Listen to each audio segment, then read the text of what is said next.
Hello again and welcome to the Digitalization and the EU panel. So in this panel, we have four esteemed speakers, Mr. Adonis Georgakakis, who is the Chief Executive Officer at the 5G Ventures and the Festos Investment Fund, while also the former Secretary General of Telecommunications and Posts at the Ministry of Digital Governance. He will talk to us about the learnings from digital services development at the pandemic era. We also welcome Mr. Yannis Haralambidis, who is the Professor of Digital Governance and the Head of Digital Governance Research Center at the University of the Aegean. His title of speech is the European Union Vision for Digital Transformation of the Public Sector. We also welcome Ms. Hanna Zinner, who is the Policy Officer at the European Commission, at the Directorate General for Trade, and previously Directorate General for Communication Networks and Content and Technology. She will talk to us about the digital strategy of the EU and the artificial intelligence. Well, finally, we would like to welcome Ms. Roy Dzivra, who is a disinformation team member at the Corporate Communications at the Directorate General of Communication and Commission. She will talk to us about navigating the digital landscape, so how to spot and fight disinformation online. Before we start, I would like to say a few words about digitalization. So we are living in our world that is constantly changing. We hear terms such as AI and cyber attacks very often, but we do not know exactly to what extent they really mean. So let's find out and talk about what the future is going to bring. In this panel, we're going to talk about digital education, the Digital Euro program, the digital single market, but also the artificial intelligence, the EU approach towards artificial intelligence, its ethics, and the data protection. We'll also touch upon 5G, which is constantly a more important topic, and we'll discuss its concerns. While also we'll talk about what is the role of the youth in the digital transition. So we would like firstly to welcome Mr. Georgakakis and give the floor to you, Mr. Georgakakis. Thank you very much, Stathis. I really appreciate that you inviting me in your great initiative. I hope I will try to convey my experience in the digitalization effort that our country is going through. And I would like to give you mainly the main message and the hardships that we had performing it and the main success indicators. I would like to share my screen for a brief PowerPoint. Can you see that? Can you see this presentation, please? You cannot right now. Okay. So we will discuss about all. We cannot see it. Maybe you can try again. Sorry. I can see it. Just a moment.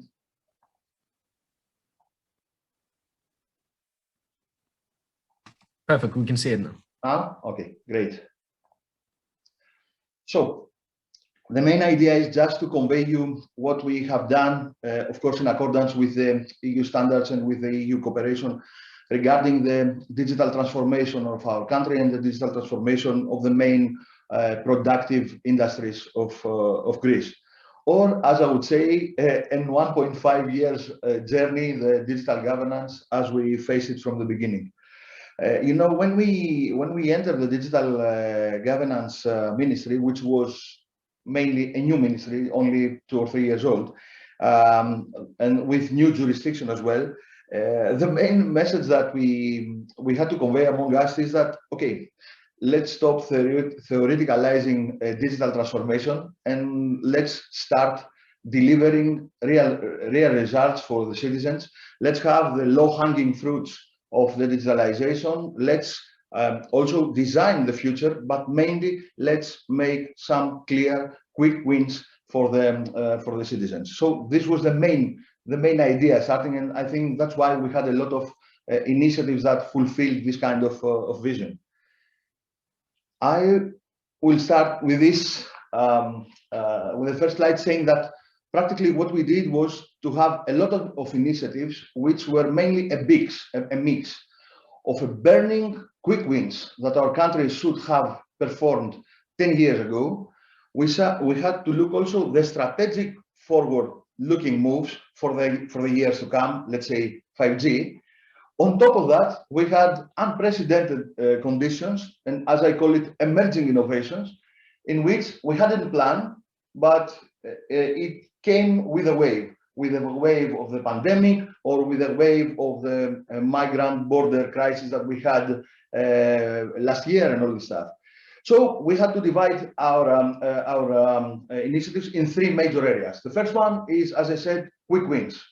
So we had to identify the low-hanging fruits, the things that they should be accelerated or even started and defined as a project and finished in a definite period, and provide these services to the citizens. I will concentrate only for the telecommunication part. I could also speak about the GovGR, the e-prescription, the power of attorney, which is something that you already utilize. And I have to say, to give you only one number for that. Back in 2019, the overall transactions, the digital transactions of operabilities, of digital interoperabilities of the Greek state was 9 million.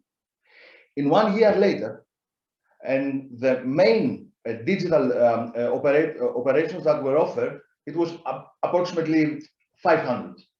In 1 year later, there are 1,200, and the digital transactions were 90 million.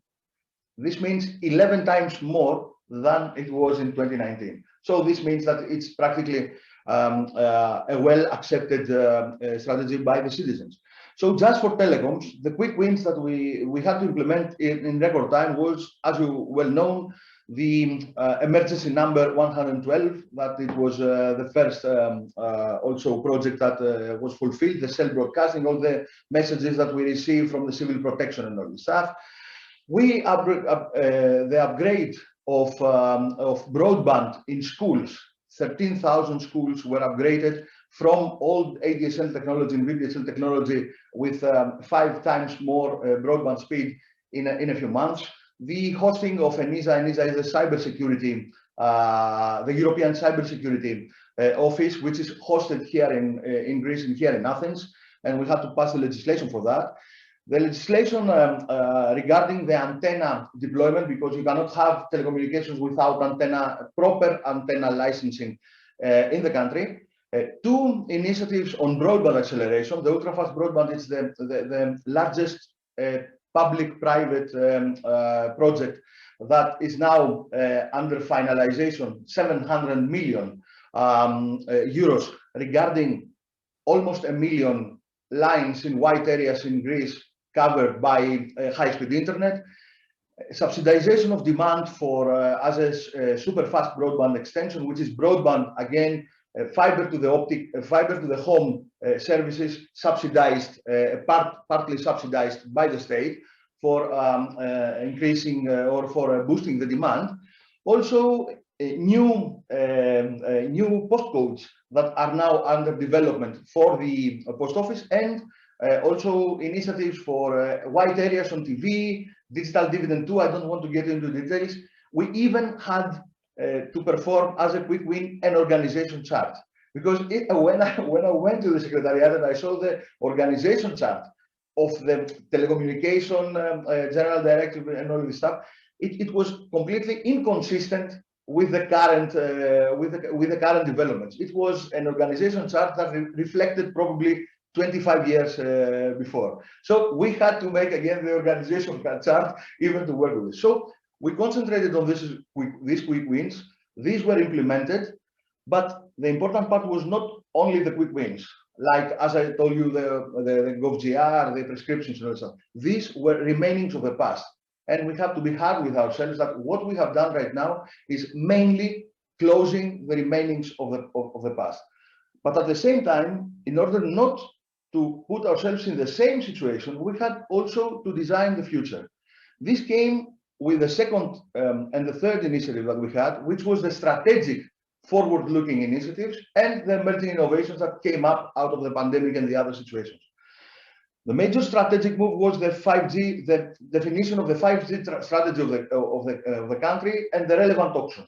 And there we took a position that Greece will try to lead in this fourth industrial revolution. It's a race that started from the beginning. It has nothing to do with the three elder revolutions like the first, the second, or the third that we lost it. Okay, but the fourth industrial revolution starts right now. Doesn't have any kind of prerequisites from the previous one, so we can start from the beginning. Every nation is starting more or less from the same start.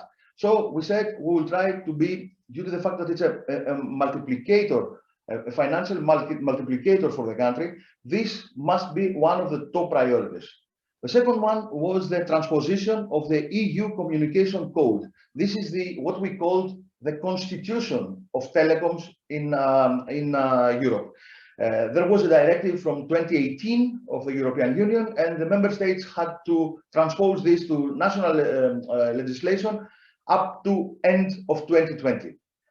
It's paradox to say that Greece was the first EU member state to notify the transposition to EC. This happened back in September 2020, and this was acknowledged also by Commissioner Breton and also by Vice President Vestager.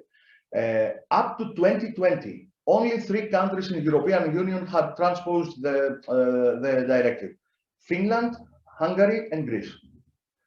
The third one, which is the establishment of the National Cybersecurity Authority, a long-lasting and overdue remaining for Greece, which is a major, the national authority for protecting, for cybersecurity, protecting, aligning all the initiatives in the state.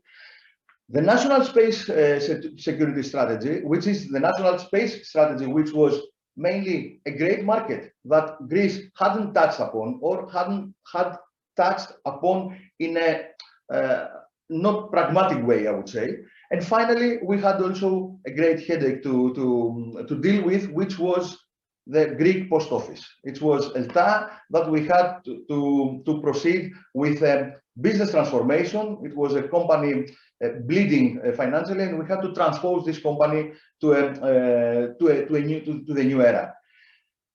On top of that, so we had 5 major forward-looking priorities, strategic priorities, and we had the quick wins. At the same time, we had the, as time goes by, there are things that you cannot even imagine that emerge in an administration. This was the migrant crisis in the borders, and also it was the pandemic, as you well know. By dealing with these things, new innovations emerge, if you have this spirit.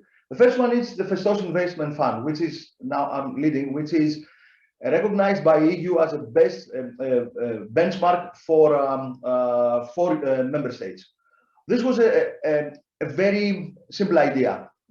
It was just instrumentalizing a 5G auction. The 5G auction, the 5G spectrum auction, was supposed to take place at the end of 2020. This happens.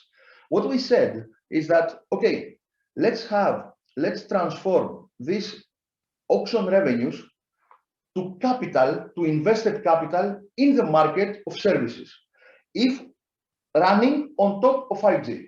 If we would like to boost productivity, and if we would like to have an economy flourishing by the new technology, this doesn't stand only by creating networks. The networks need the necessary applications that runs on top of them in order to facilitate this kind of growth. So what we said was very simple. A part of these revenues, 25% of these revenues, will be included in a fund, the capital of which will be complemented by private sector. So we have private investors, we have public investors, and a full fund that can represent a multiplier for the development of 5G services in the country. This was the main idea. We discussed with the European Union, with Vice President Vestager. They found it a great idea. It was last year that we said something like that, and we would like to instrumentalize the auction. They said it was a great idea, and we had the green light to proceed with that, because we have to also have in mind that all the auctions revenues from spectrum revenues were about to be directed to the public debt. So in order to have some money invested again in Greece and not going directly to public debt, we had also to discuss with them in order to have the green light. To tell you the truth, it was the easiest discussions that we had with the EU officials. They understood that it was an innovation, and they said, yes, this is the right time. You can have this money invested back in the economy, and then also take a part of this growth. At the second, in the second paragraph, we had to deal with all this, what we call the digital network resilience. You know that all this discussion regarding are the digital networks robust enough to accommodate, let's say, teleworking, working from home, also education from home, and all this stuff. It was really, especially the first lockdown, it was so stressful time that we had to have every day KPIs, discussions with the chiefs of the network to say, what is the capacity? Is everything okay? Do you need something? Can we support on something? And that's why we had, I think, a concrete monitoring and management of this situation, so we didn't face any kind of disruptions apart from some decrease on the broadband speed or something like that. But on a general terms, since we discussed also with other member states, we saw that we didn't have any kind of problems fulfilling practically all the physical economic life to a digital economic life. The third one is, as you know, the well-known, already abolished, finally, 13033 service, which was developed, as we had said a number of times, just in 24 hours. And it was really recognized as best practice from OECD.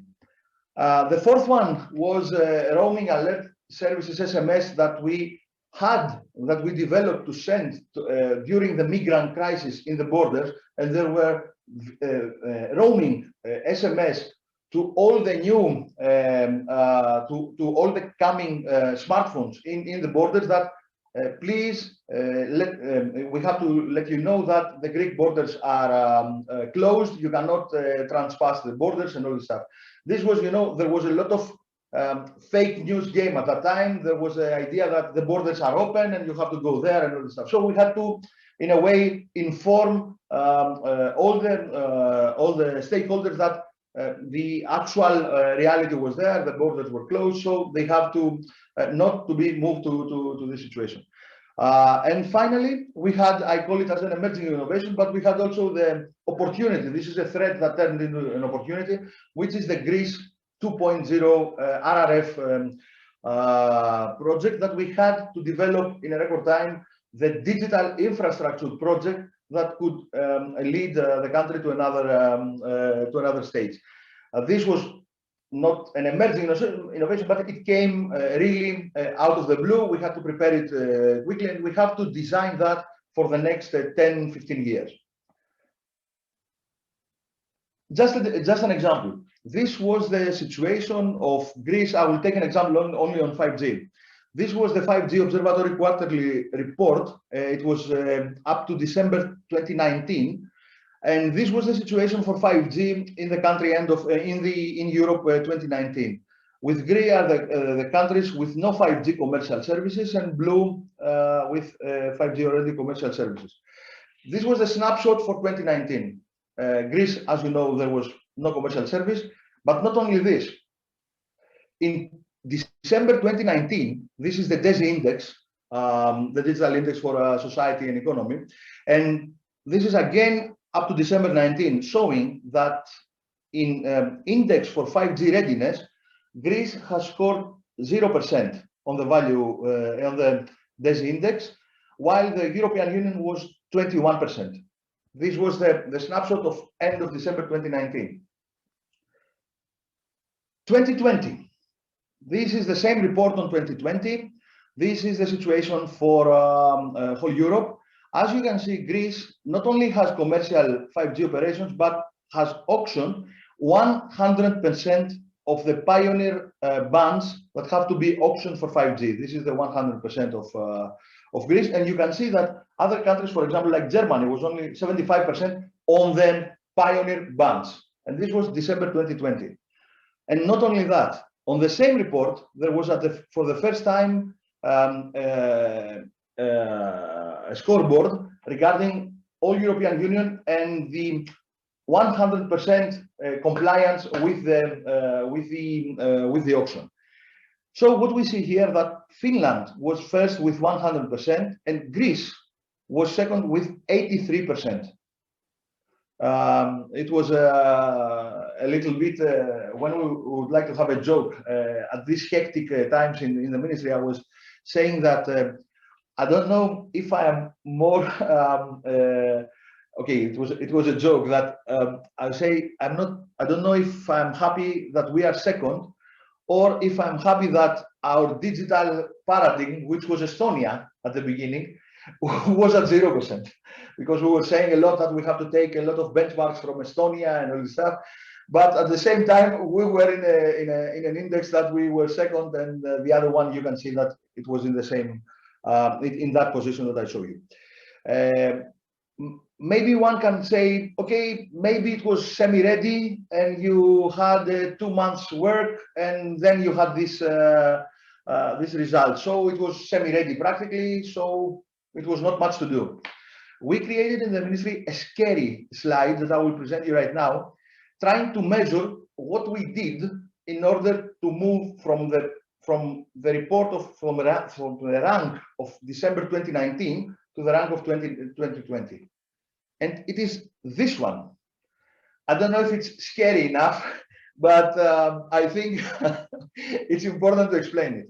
This is what it took from the administrative point of view in order to reach the 5G auction. So to have a successful 5G auction. In 298 working days, we had 70 administrative acts. We have 8 different stakeholders that we had to also to cooperate. And this, what you see here, is all the path with all the legislation, the administrative decisions, the contracts, and all the letters that have to go through in order to reach this result. Only from the legislative part, in 5 different laws, we have to make different amendments in order to reach that. Only for ministerial decisions, we have 10 ministerial decisions, 4 of which was joint ministerial decisions from 2 ministries or 3 ministries. Why I'm showing this? I'm showing this for 2 reasons. First, everything can be measured. So even if something seems to be much more administrative, it can be measured. So we can have how many days, how many legislation offers, how many amendments, how many decisions, everything can be measured. So we can measure our product. And the second one is that this was at the beginning, it was completely characterized as completely non-feasible. Especially in a system like the Greek system, that you know that even if to have a ministerial decision, it might take 3 or 4 months. This is not true. And it's not true if you, how can I say, if you keep this at our focus. What was required to do these things? The first one, and this is the personal experience. The first one is to have ambition. Ambition means to have the motivation, the team, and the will to proceed with these reforms and to produce results. This is imperable. The second one is the decision making. You have to take the initiatives and you have to take the risks that are adjacent to these initiatives. The third one, which is extremely important in the Greek system, according to my view, is persistence. For sure, as I said there, you won't be loved until the results are visible. Maybe you will not be loved even then, but you have to be sometimes unpleasant. Unpleasant when you are trying to push in things, unpleasant when you are trying to cooperate in a timely manner.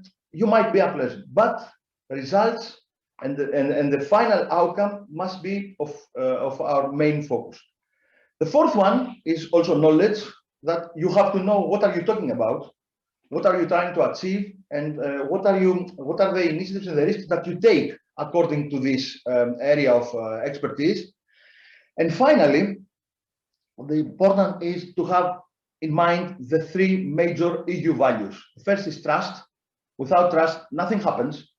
The counterparts and also DG Connect and all the European officials that we have discussed, they trust us. They trust us despite the fact that Greece has, I wouldn't say a flattering legacy regarding digitalization.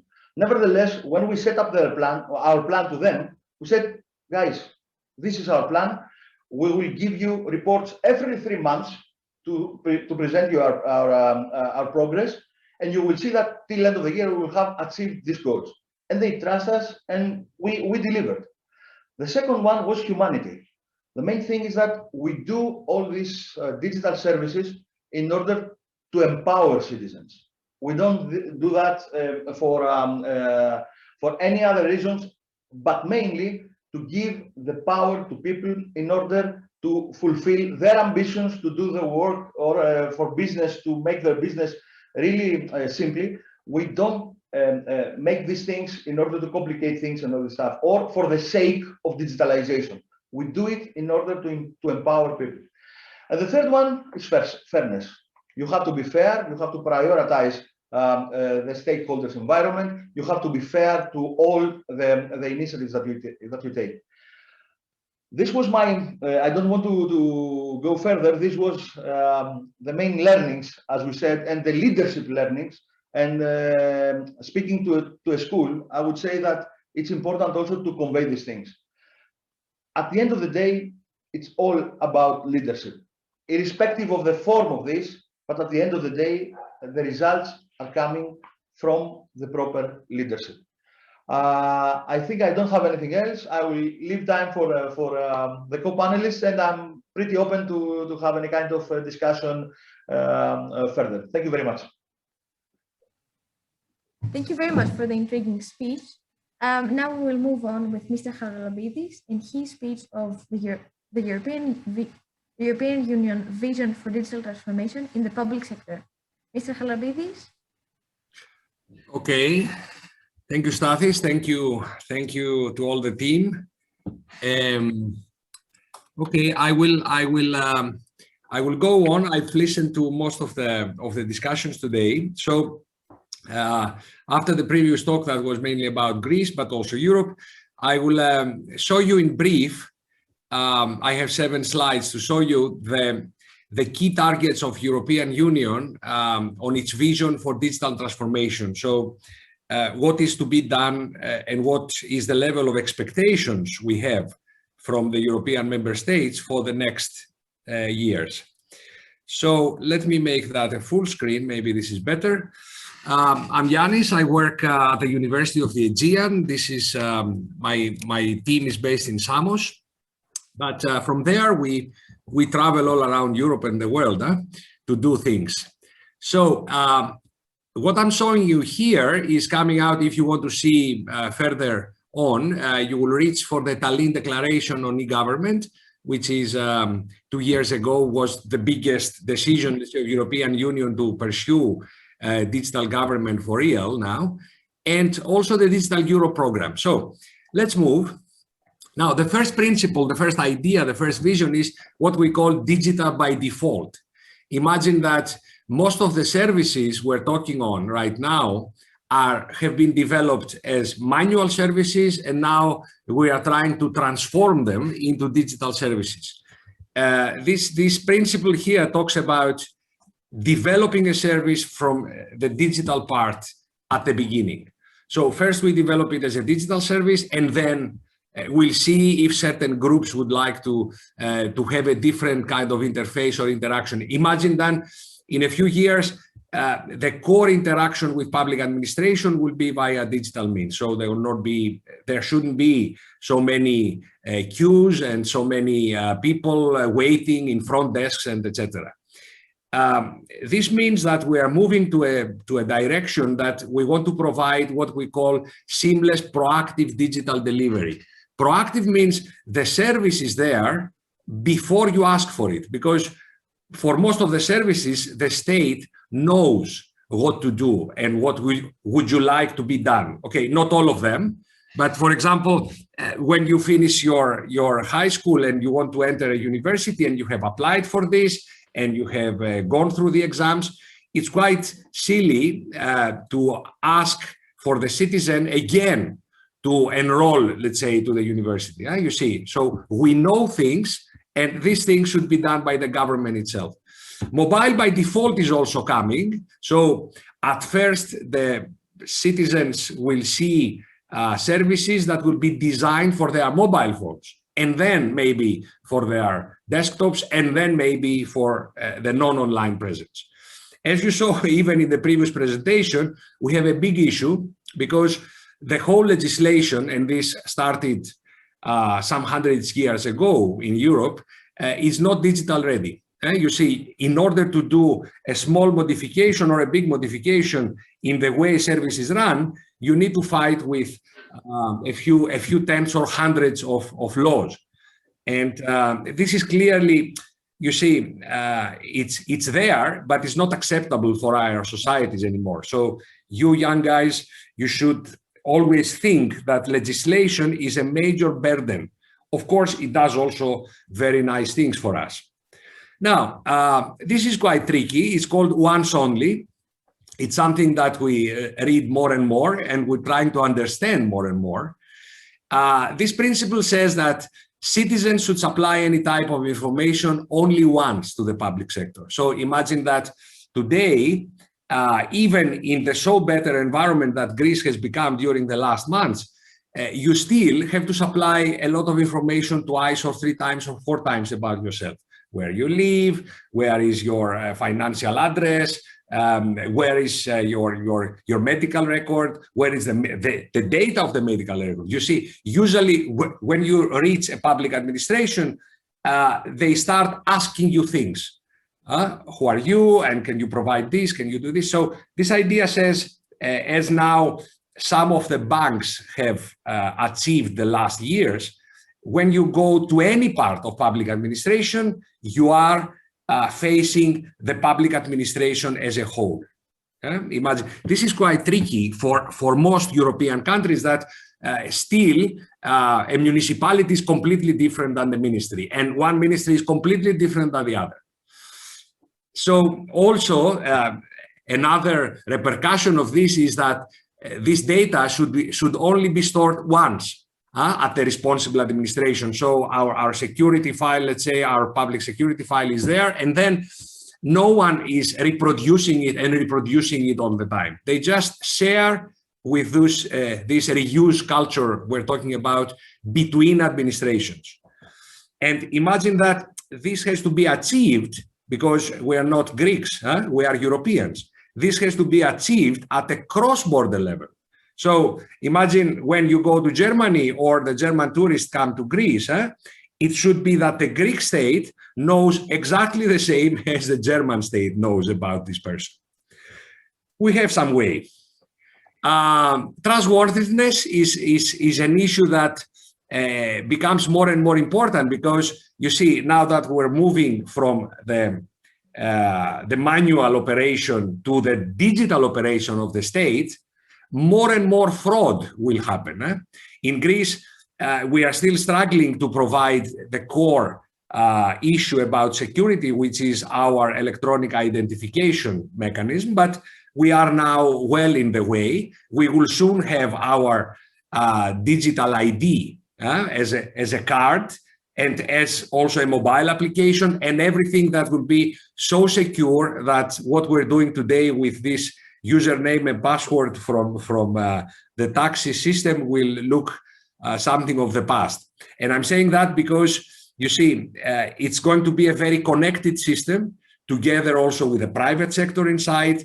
And as we move now from one system to another, we will use the same type of, and even more, of security. We need to believe that this new media is secure. And saying we, I'm not talking about you necessarily, because at your age, you are facing the issue from the digital first side. But imagine your father, your grandfather, your grandmother, and the sort. We don't have much time, so I will only deal with the important parts in every slide, but you can have my slides then and share and discuss more if you want. Now, this is also a very important, a critical point for Europe that has to do with openness and transparency. Luckily, in Greece, we have a unique system we call the Avgia. Maybe you know it. Happened almost 10 years ago now, and gives us some insight on what is happening in the state. But we need to go a little bit further now with what we call open data. And this declaration, this view, this vision of European Union says that every amount of data, every item of data that the state is processing or using or having is open by default. So it's open unless we need somehow to hide it. For example, there is no reason to publish the salaries or the income of all the citizens. This might generate some issues.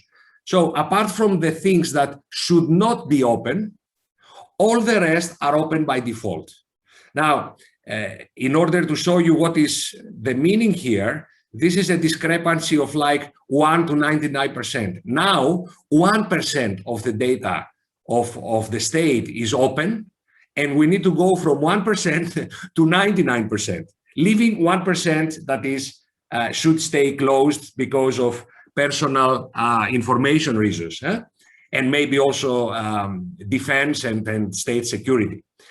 And also, this brings more on the importance of big, open, and leaked data, as we call it, in understanding and tackling societal problems. You see, sooner or later, the question about solving any problem in the state, about taking any decision, it will not be if it is a good or wrong, if it's according to the ideology or not. It's going to be on how much data we have processed in order to take this decision. Now, to make this decision. Of course, we need to take care of GDPR and what is happening on managing all this personal information, which is huge amounts.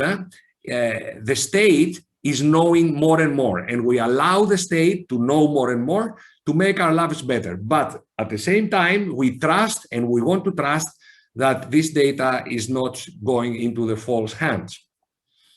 Now, that's a very good one for Greece. Interoperability by default. That means when you develop a service, when you develop a system, an information system, up to now, even in other European member states, the main thing was usability and maybe functionality. You need an application to do the right thing. Now we understand that it is most important for this application to be connected to others. Otherwise, you cannot do much. So if we want to make this new state, this connected, automated service provision, imagine 0 second. 0 second means you move from the time when you have humans engaged, because if you go to a public administration, then and you meet a person, the person needs some minutes, maybe some hours, maybe some days, maybe some months sometimes. You know, there are public services in Greece that still take months to be carried out. For example, try to do the verification of your certificate from another university in this strange service called DOATAP, and previously for the elders, Dikatsa. It will take you months. So we want to go from months to machine time. Machine times means milliseconds, 0 second. To go from several stops that you go and you go again and you enter the system and you enter the system again, because this still happens in many cases, to go to something that is, you don't even have to come. Zero stop means I know what you want before you want it. As I said, for the majority of the cases. And then also to zero cost for the citizen, because the cost is not only the cost that we need to pay the state, because several services, most of them are free of cost, but the cost is the time you have to invest in order to take something from the state that you should take, let's say, at zero cost, really. So I don't want to enter into details about technical semantic issues, and we have, but move to 6 and then to 7. So 6, some horizontal enabled policy steps. Apart from these main drivers and main visions we have for the service, for interoperability, as we said, for open data and the sort, we need to do some things in parallel at a horizontal level. Skills, digital skills. Skills is a very nice issue when we talk to the new generation. So we see now more and more people getting skilled out of the primary school and the secondary school. So for the moment, as we go, we are okay concerning the youngest generations, because you are bred into this digital world from very, very young now. The problem is that we still have a lot of civil and public servants, and also a lot at the highest ranks that still are, I wouldn't say completely ignorant, but okay, not skilled enough for the task. As the previous speaker said, you need some knowledge. And you see, when the digital culture is going, it has to go all over the state, then you need some basic knowledge all over the state. So whenever you see someone saying, okay, send me the email, but I'm not reading it because my secretary is printing it and I'm reading it at the end, there is some mismatch here.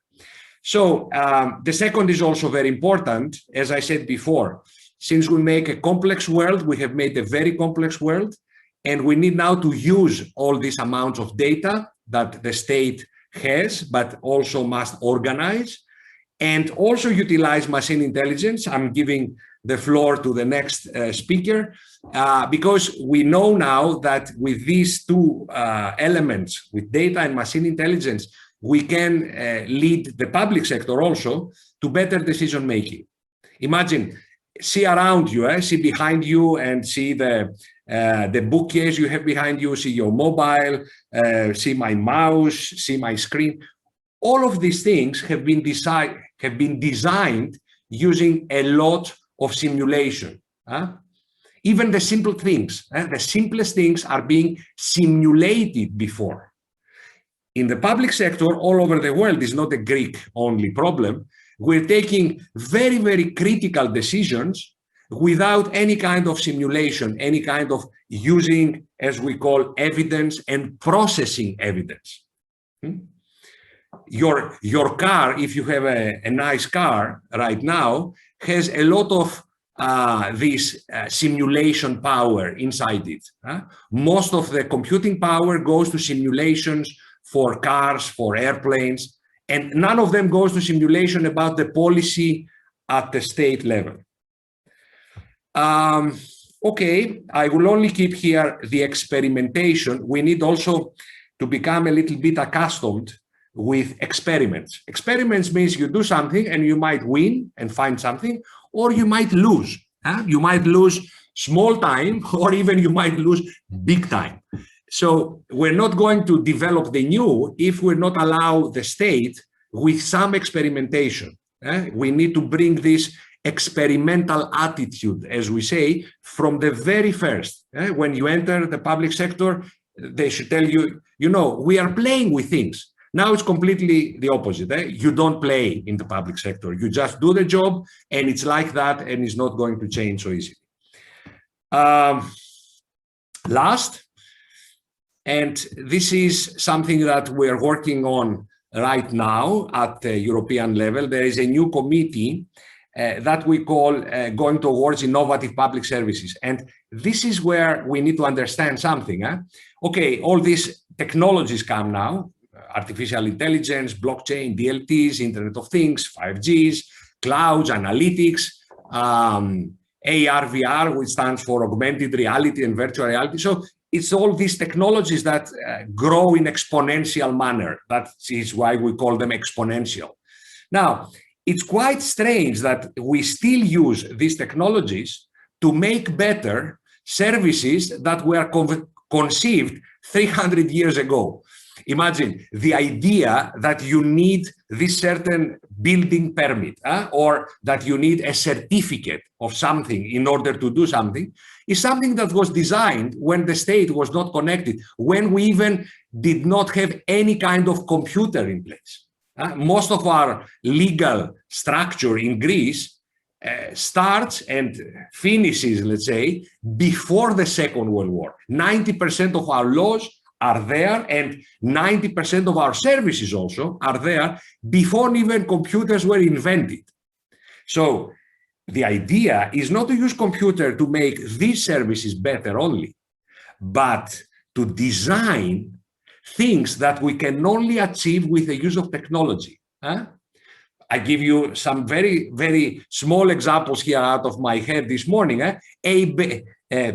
Artificial intelligence-based dispute resolution. Instead of going to the courts for any small thing, you now in Estonia, and not in Greece for the moment, you have this opportunity to go and say, okay, I want some kind of judgment by a tool, because the judgment will happen in 1 second.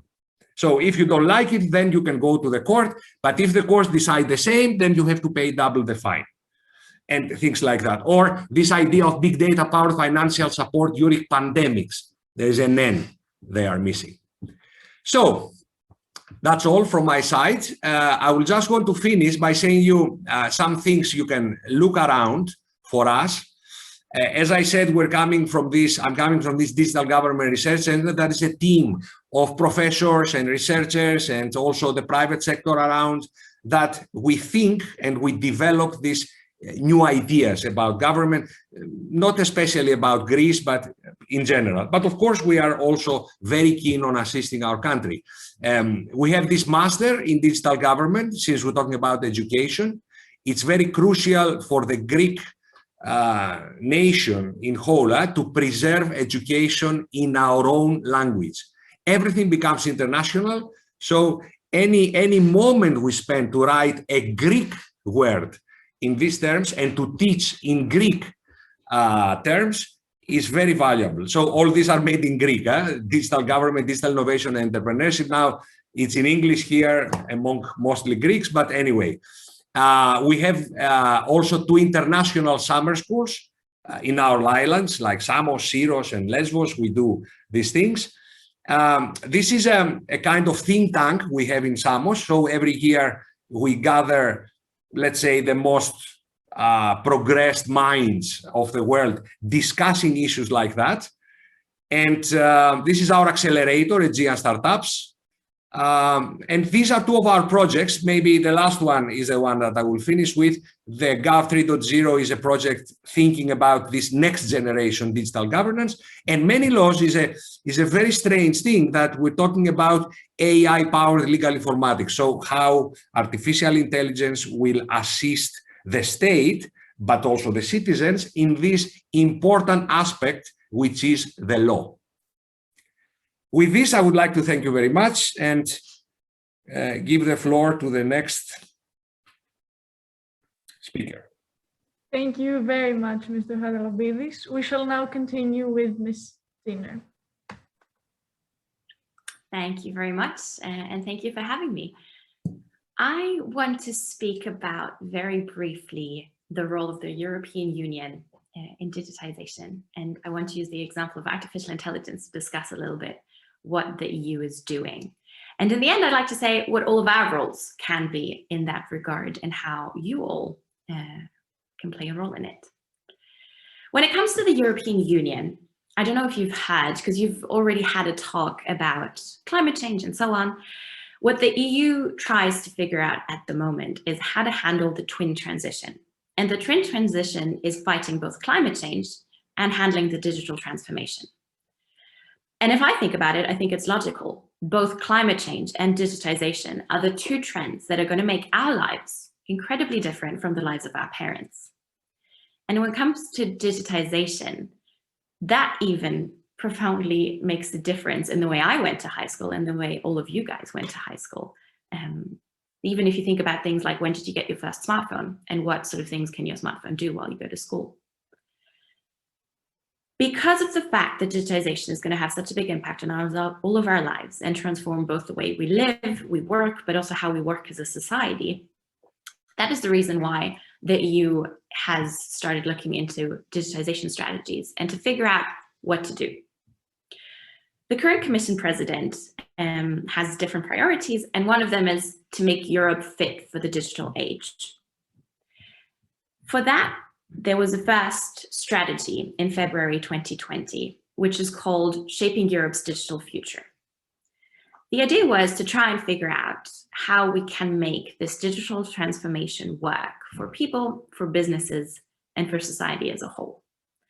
One of Europe's key words in that regard is human-centric. The idea is to make digital transformation work for people and to shape it in a way that works for us, and to not see it as something. I think there's often sort of a narrative of, okay, digital transformation happens and we need to make sure we do it perfectly and we adapt to it.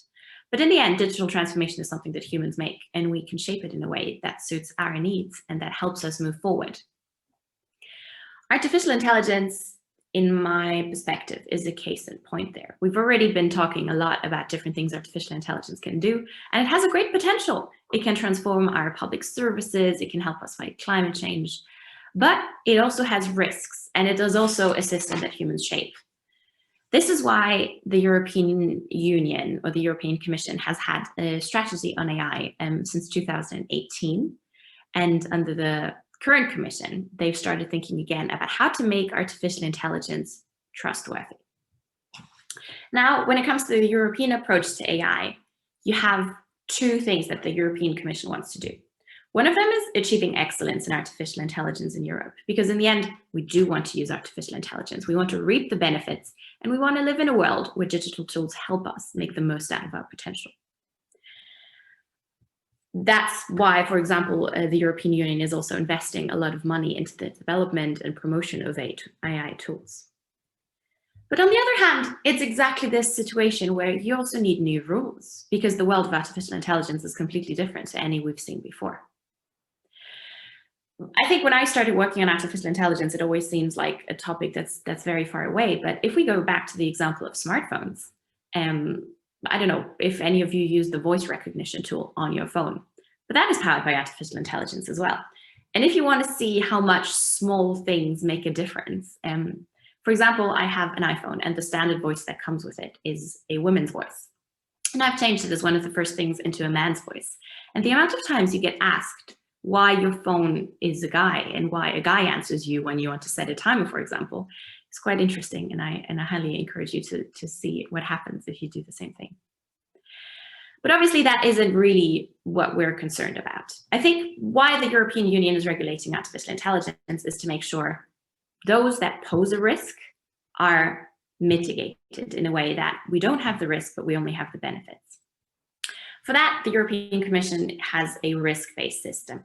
So the most high-risk artificial intelligence systems are banned. So that is, for example, artificial intelligence applications that can be used for the social scoring of citizens. Then the second category are high-risk AI systems. So obviously, if my phone, whether it is a man's or a woman's voice, or whether it recognizes my voice a little bit better or a little bit worse, doesn't really matter. But what, for example, if you have an artificial intelligence powered tool that recognizes calls of people who call 911 or who call an ambulance? What if this artificial intelligence is used to determine who gets answered first? Then you do need to make sure that that artificial intelligence system isn't biased, that it recognizes men as well as women, or different accents as well as one another. High-risk artificial intelligence systems are also something, for example, if you have an artificial intelligence system that grades your exams or that determines your access to university. For all of these high-risk AI systems, it's just important that they follow a set of rules. It's not that they can't be used, they just need to be done well. We need to make sure they're not biased. We need to make sure they're properly tested, that they're based on good data. And for all of this, the Commission has designed a set of rules that are based on preliminary testing for high-risk AI systems. That being said, the broad range, the largest range of artificial intelligence applications that are going to be developed aren't high risk, and for them we can just continue. I think artificial intelligence is an interesting topic because in the end, it's one example of how the world of tomorrow is going to be different from today. And it's also something where we see that the way humans design artificial intelligence systems has an impact on how they are and how they impact us. And it's the same with digitization as such. The European Commission has published an update to their digital strategy just really recently, which is called the 2030 Digital Compass. And for that, they set different goals of what we want to achieve by 2030. One of them is in the area of government, which is the talk we've just heard. So for example, that they want all key public services 100% online by 2030. Something else is infrastructure. That's the first talk we've heard when it comes, for example, to 5G networks. It also considers businesses. So what do we want companies to be like? How many of them do we want to be digital? What sort of features do we want them to have? But something else we also have is the area of skills. And here it's super interesting because the European Commission aims both to have more general knowledge of digital skills within the population, but also more specialists in the field of ICT. And there they also want to make sure that there's more equality in the field of gender. So for example, if you look at the data from 2019, 18% of ICT specialists were women. And that is something that the European Commission wants to change in the future. Now, why am I mentioning this last strategy that was updated? I'm mentioning it because in that, the European Commission also says, in the digital world, we have rights, just as we have offline. You have the freedom of expression, the protection of personal data. All of them things we'll either touch upon in the disinformation talk, or we've already heard mentioning. But we also say we want a vision for our digital future. We want to know, what do we mean when we say human-centric artificial intelligence or human-centric digitization? What does it mean that we want a fair and secure digital environment that respects our values? For all of that, we want to work on and develop digital principles that guide us. And in that regard, the European Commission has launched a public consultation that is open to everyone to participate. So if you want to have your say on what sort of values should guide us and what sort of principles should govern the world in which we are going to live the longest in the future, then I highly recommend all of you to check out the website of the European Commission and have a look at that. And with that, I think I will stop to make sure we still have enough time to listen to the talk on disinformation. Thank you very much. Thank you. Thank you very much for this enlightening speech upon the EU's role in AI, mostly. So I would now want to welcome Ms. Zivra, who will talk to us about navigating the digital landscape, so how to spot and fight disinformation online. Hi. So thank you so much for having us, and thank you, Hannah, for giving me the floor. All presentations so far were immensely interesting, and I really hope that they do speak to you as a target demographic as well, because young people in digital are completely connected. So for me, before I start, I would like to share with you a presentation which hopefully will help get across the message that we want to convey here. So bear with me. Are you seeing it? Yes, we can see it very well. Perfect. So you should be seeing it in full screen right now, right? Yeah. Okay. So thanks again for having us, and thanks to the Moretti School. Thanks to Stathi, Saliki, and Katerina. And so my name is Roy, as I said, and I work for the Director General for Communication in the European Commission. And within that, I work for a small task force team that we are fighting against disinformation. So we're doing campaigns to fight against disinformation. And this being the digital panel, I believe it's a great intersection, a great nexus for me to be in, because it's right before the education panel. And actually what we're going to talk about is fighting disinformation online and how this can be done to a great extent in secondary education. So I really hope that you find this useful. What we will speak about this little fly is the F of fake news, and it's a trademark that we have in the Commission to symbolize fake news. And we will speak about information as a process of gathering knowledge, which in itself, of course, is something 100% positive. But the problem comes when we have false information that sometimes is spread deliberately and can misinform and mislead. So in the environment where you grew up, or my generation as well as your generation, we have a huge availability of information and abundance of open sources all the time. And the speed of dissemination of this information is just extremely fast. So this creates a very dynamic environment whereby it's very difficult as a landscape to understand what is an opportunity as in a learning opportunity for more of the information and what is really a danger that can mislead us and lead us actually sometimes to taking actions that are very, very doubtful. So within this context, your generation, the next generation, is the one that has to navigate the digital decades that are to come, that are going to be very many, AI playing a key role, as Hannah mentioned as well. So we really need to be cautious of that phenomenon and the risks that come with it. And as this information is becoming more and more prevalent and is being used for political means, it is important that we understand that young people are not immune to it. Professor Haralabidis before mentioned that the young generation is digital natives, and it's true. You are born with a smartphone at your hand. This is 100% true. But we have what we call the digital native myth. And that means that people believe that younger audiences are immune to fake information just because they are born into this digital environment does not mean that they cannot be tricked into reproducing fake information because of it. So let me jump just very fast into it with some very easy things to view. So we have two news. On the left side, you can see Greta, the climate activist, and on the right-hand side, you can see the Pope that supposedly backed Donald Trump politically. And there are some easy ways to understand that these things will not happen. So that is I chose two easy examples for you to spot. The first one, you can just do a reverse Google search of the image and you can see that it's not Greta and it's actually a girl that looks like her.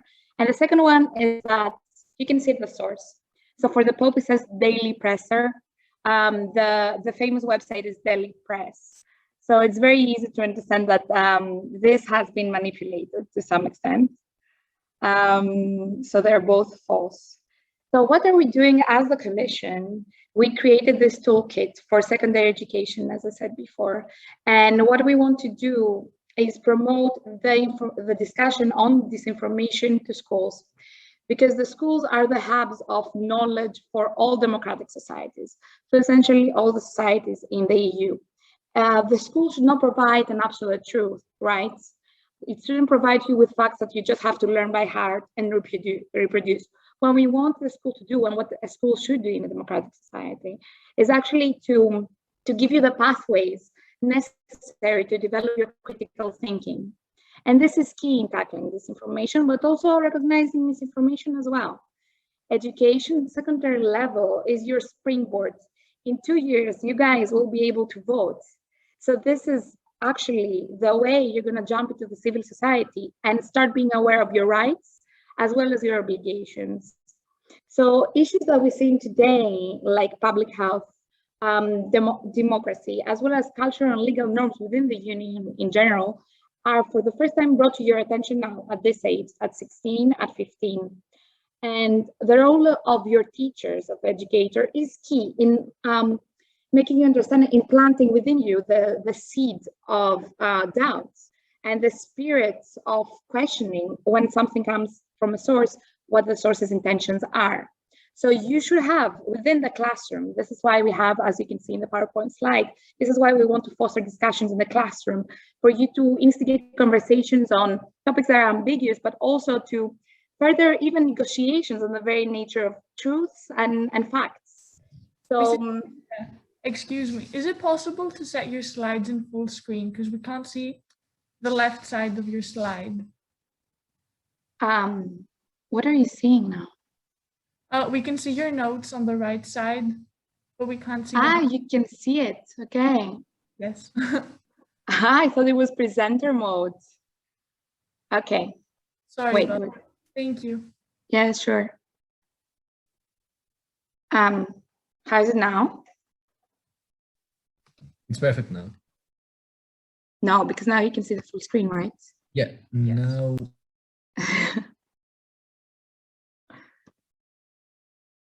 Wait.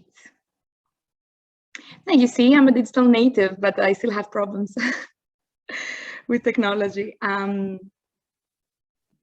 how's it now? Perfect. That's amazing. Okay. So what we want to see in this presentation is what is this information, how does this information work, and how to respond to this information, essentially. So this information can be different things. All of these things that go into our brain, it's disinformation, misinformation, actual facts, and opinions. And when we receive all of this, we're trying to find what is the truth, essentially. So disinformation is something that has actually the motive of giving a lie. Misinformation is something that is disinformation that is received by someone and they're propagated and spread by mistake across social media and across other people. Facts is something that is verifiable, is something that you know with scientific and hard data that is true. And opinions are just personal views of people, personal points of views that are reproduced. What we want to do with the toolkit developed by the Commission is to actually make you understand within a context, within an article, within a documentary, what is the opinion and what is the actual verifiable facts.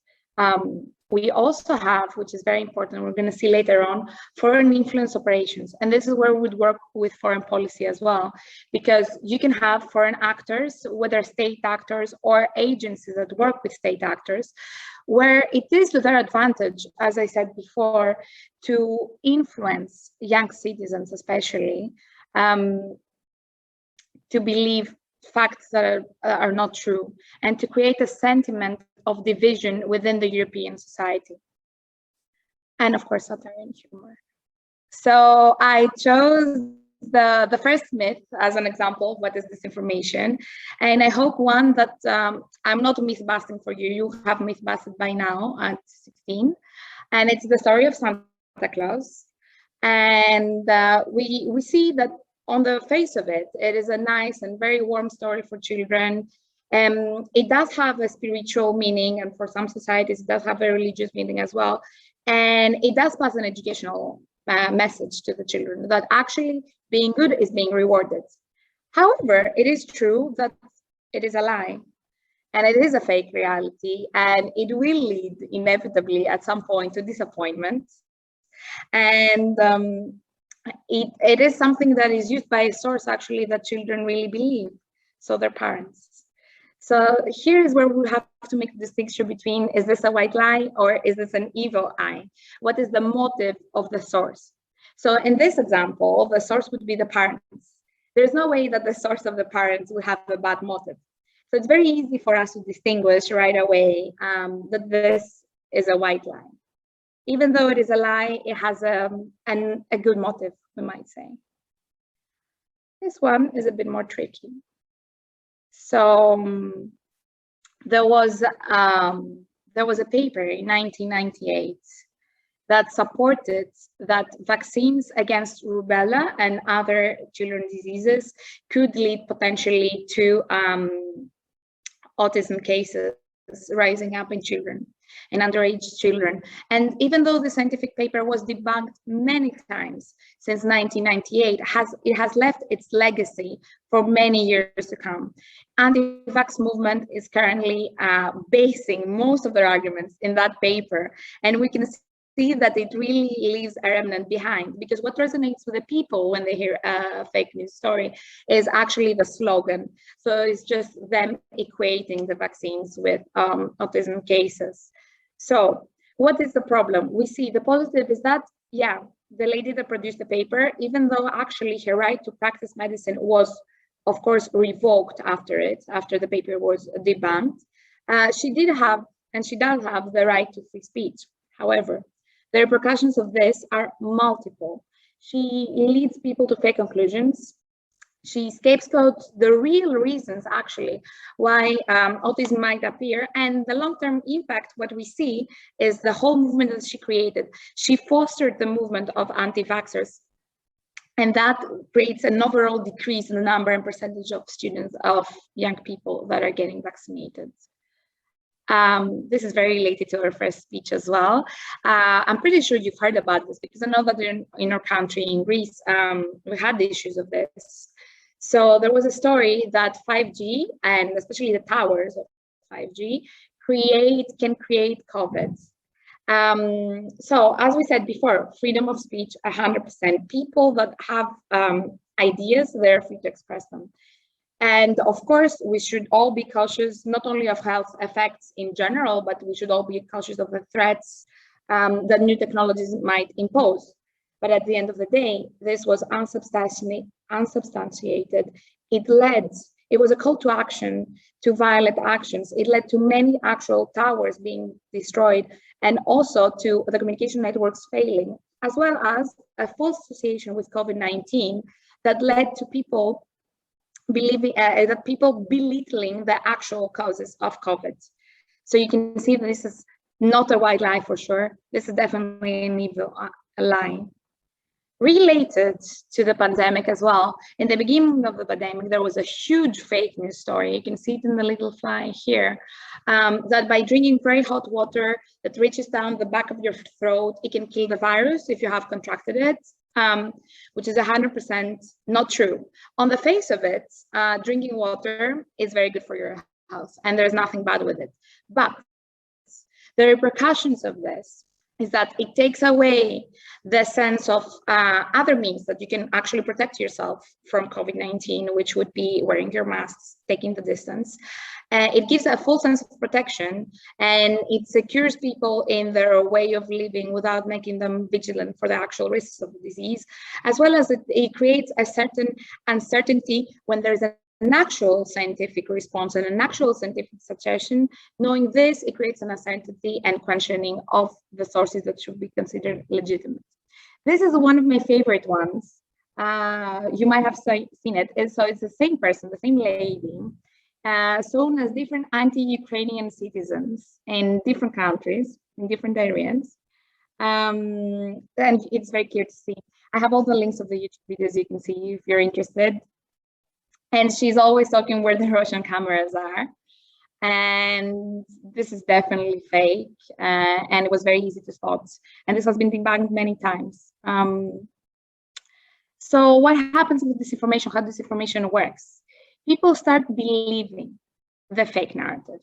People start believing that the vaccine can kill you, for example, that the vaccine can cause autism in younger audiences. Then people start supporting it. So you can see that the mom starts becoming an advocate for not vaccinating your children. And then the act of her not vaccinating her child is what leads us to more and more babies facing disease that should have been eradicated decades ago. So what happens with disinformation and what they aim to do? It is true that we are a union of many, many differences, but this is what makes us stronger. We are united in diversity as a union. Fake news aims to hit at different parts, if you will, at different member states or different characteristics of our union to disintegrate us, to create this narrative of mistrust and suspicion, and this narrative of us versus them within our very own union. So our values are being degraded. When European values and the sense of being united in diversity starts being questioned more and more, it makes anti-European values grow. And in that sense, it makes our own diversity even smaller and creates more confusion and indecision, which leads us either to wrong actions or to inaction, which is the biggest danger of democracy. So what we need to do, how we respond to disinformation, we need to doubt.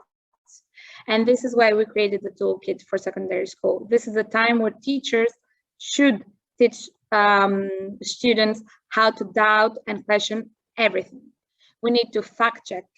This is a very long process and it's timely, but it can be shown to students and it can be shown to everyone as something very interesting and enriching as well for your personal development, and then decide if it's fake or decide if it's not. As I said before, actually fact checking, as you can see, has many, many different steps, and it's definitely not easy. But if you do learn how to spot the easy ways to understand the fake news, it's going to be done very fast. I gave you the example before with the Daily Presser. So if you see there is an article by the old York Times, that must ring a bell to you that this is definitely not the good source. So you check the content, you check the outlets. Is this a recognizable outlet? You check the author.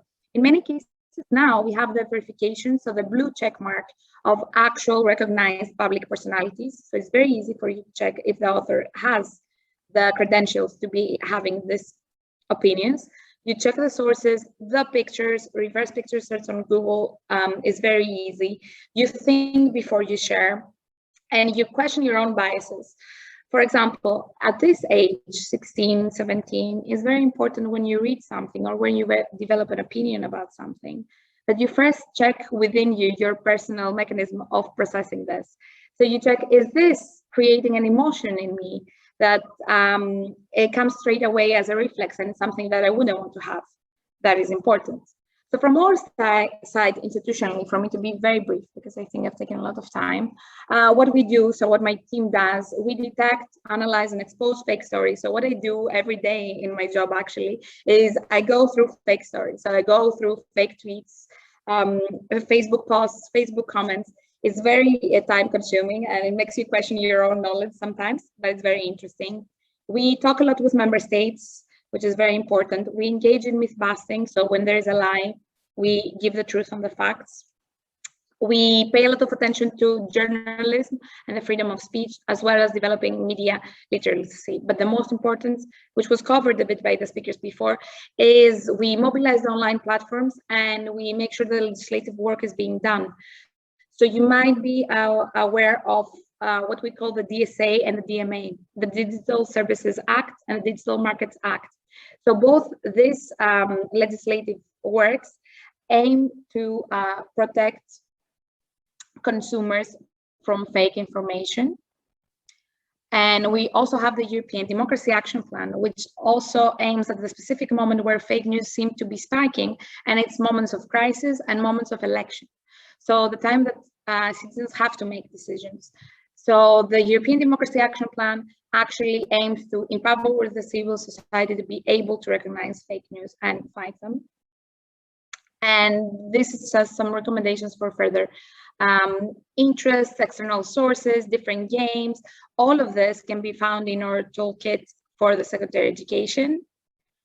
And yeah, this is where you can follow the commission and our work on it. Myth busting is very regular. We do it every day.